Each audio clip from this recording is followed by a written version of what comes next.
नमस्कार मित्रों, मेरे स्पिरिचुअल कनेक्ट पे आप सभी लोगों का हार्दिक अभिनंदन है। मित्रों, जैसा कि आप सभी लोगों को पता है कि 14 सितंबर हिंदी दिवस के रूप में मनाया जाता है संपूर्ण देश में। तो आज ये मनाया जा रहा है, तो इसकी ढेरों शुभकामनाएं मित्रों। और मेरी बेटी कह लीजिए ग्रैंड डॉटर है, पोती, उसका भी जन्मदिन 21 सितंबर को आने वाला है। तो उसको भी इस वीडियो के माध्यम से हम ढेरों शुभकामना देते हैं उसके जन्मदिन की। और उसके बारे में जो कुछ कहना होगा तो अभी बाद में ये वीडियो पूरा पहले हो जाएगा, तो इसी में थोड़ा सा 2-4 लाइन हम उसके लिए भी कुछ बोलेंगे।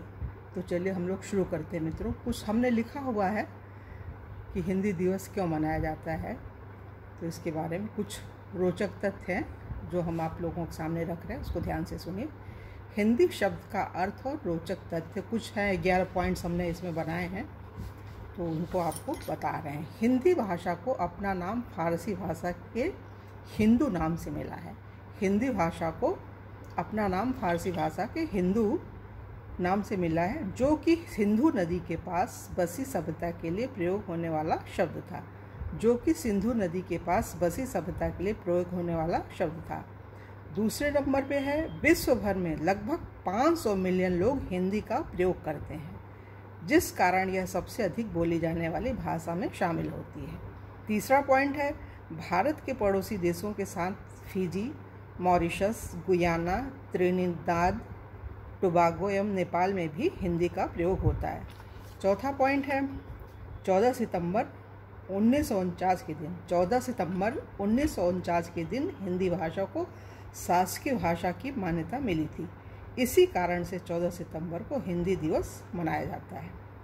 पांचवा पॉइंट है, हिंदी भाषा को वर्ष 1965 में भाषा की आधिकारिक मान्यता मिली। छठे नंबर का पॉइंट है, 1805 में प्रकाशित श्री कृष्ण लिखी किताब प्रेम सागर को हिंदी भाषा की पहली किताब मानते हैं। 7वें नंबर पे है, हिंदी भाषा का टाइपराइटर वर्ष 1903 में चालू हुआ था। 8वां पॉइंट है, हिंदी एक ध्वनि प्रधान लेखनी भाषा है। इसमें जो उच्चारित होता है वही लिखते भी हैं। 9वें पॉइंट पे, अंग्रेजी भाषा की रोमन लिपि में 26 वर्ण मिलते हैं, जबकि हिंदी भाषा की देवनागरी में इससे दुगने 52 वर्ण मिलते हैं। 10वां पॉइंट है, विश्व के लगभग 176 महाविद्यालयों में हिंदी भाषा की पढ़ाई होती है। यूएस में लगभग 45 महाविद्यालय हिंदी भाषा पढ़ाते हैं। और 11वां और अंतिम पॉइंट है, ऐसे तो बहुत सारी चीज़ें हैं मित्रों, बहुत डिटेल में है, काफ़ी हमने पढ़ा था, लेकिन ये 10-11 पॉइंट्स हैं जो आप लोगों के सामने हम रख रहे हैं। तो इसमें लास्ट पॉइंट है, सन 2000 में पोर्टल webdunia.com के माध्यम से हिंदी इंटरनेट पर आई, सन 2000 में आई थी।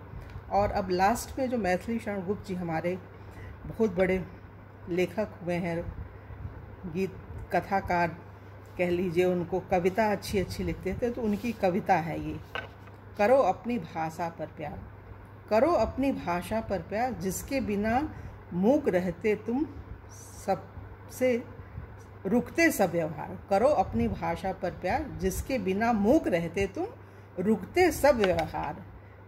जिसमें पुत्र पिता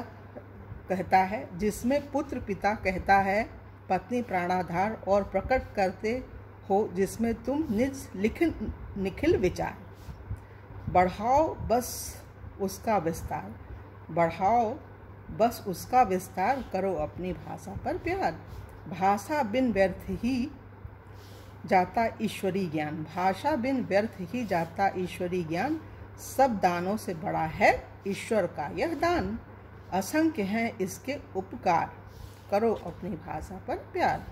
यही पूर्वजों का देती है तुमको ज्ञान प्रसाद, और तुम्हारा भी भविष्य को देगी शुभ संवाद। बनाओ इसे गले का हार, मतलब हिंदी भाषा को अपने गले का हार। और सही भी बात है कि दुनिया में सबसे ज़्यादा जो भाषा बोली जाती है इंग्लिश है, फिर और दूसरे नंबर पे एक है, तीसरे पे हमारी ये जो है हिंदी भाषा ही है। बनाओ इसे गले का हार, करो अपनी भाषा पर प्यार, करो अपनी भाषा पर प्यार।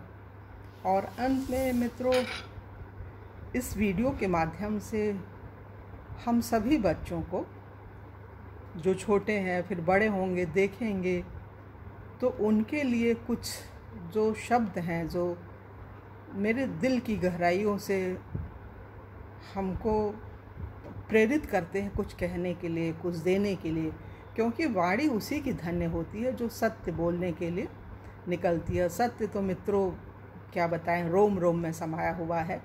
तो उसका तो सबसे बड़ा उदाहरण है, 2-3 पॉइंट्स हैं उसको हम रख रहे हैं। तो वही सभी बच्चों के लिए, हम अपनी बेटी, अपनी पोती को तो दे ही रहे हैं आशीर्वाद इन शब्दों के माध्यम से, और बोल रहे हैं कि इसका ध्यान रखना, और सभी बच्चों के लिए भी है, सिर्फ उसके लिए नहीं है, सभी बच्चों के लिए है। देखिए इसमें 8 शब्द ऐसे हैं। पहले नंबर पे है यज्ञ है, दूसरे पे अध्ययन है, तीसरे पे दान है, चौथे पे तप है, 5वें पे सत्य है, 6ठे पे क्षमा, 7वें पे दया और 8वें पे अलोक। ये धर्म के 8 प्रकार के मार्ग बताए गए हैं। ये जो ये शब्द हैं ना, ये 8 प्रकार के मार्ग हैं। इनमें से पहले 4 का तो दिखावे के लिए भी सेवन किया जा सकता है, परंतु अंतिम 4 तो जो महात्मा नहीं उनमें रह ही नहीं सकता। मतलब सत्य, क्षमा, दया, अलोक अगर नहीं है तो ये यज्ञ, अध्ययन, दान तब तो दिखावे के लिए भी कर लेता है। आपके अंदर सत्य होना चाहिए, क्षमा करने का भाव होना चाहिए, दया का भाव होना चाहिए, और लालच नहीं होना चाहिए कि किसी भी लोभ लालच से आप कुछ करें। जो करें निस्वार्थ भाव से करें। आपके अंदर अच्छाई होगी ना, तो अच्छाई अपने आप सर चढ़ के बोलती है। जैसे मोदी के ले लो, एक चाय वाले का बेटा और 5 भाई सबसे श्रेष्ठ, सबसे अच्छे बने, तो उनके अंदर योग्यता थी ना। और अब तो भगवान की बगिया ही खाली है, भगवान बुला रहे हैं ऐसे बच्चों को, अपने गले का हार बना रहे हैं, उनको सम्मान दे रहे हैं, मान दे रहे हैं। और एक चीज़ और है मित्रों, हम इतने तृप्त हो जाएं कि हम ये मान लें कि जीवन हमारी मर्जी का सवाल नहीं है। हम इतने तृप्त हो जाएं कि हम यह मान लें कि जीवन हमारी मर्जी का सवाल नहीं है, वह परमात्मा की इच्छा का परिणाम है। जीवन जो है परमात्मा की इच्छा का परिणाम है। बस यहीं से तृप्ति घटती है, और ऐसी तृप्ति से उपजा मौन आपको आनंद से भर देगा। आनंद जीवन में होना चाहिए, किसी प्रकार का तनाव और वो सब चीज़ें नहीं। पूरी डायरी बहुत सारी, हमें लिखने का शौक़ है तो लिखते पढ़ते रहते, छोटी बड़ी हर डायरी। अब लास्ट में एक शिक्षक क्या हो सकता है, गुरु क्या हो सकता है, तो गुरु के बारे में 1-2 लाइन है, उसको भी सुनिए। शिक्षक वह व्यक्ति है जिसने अपने जीवन में चरित्र, चिंतन एवं व्यवहार के बीच सामंजस्य एवं समरसता पैदा कर ली हो, तो ये शिक्षक होता है।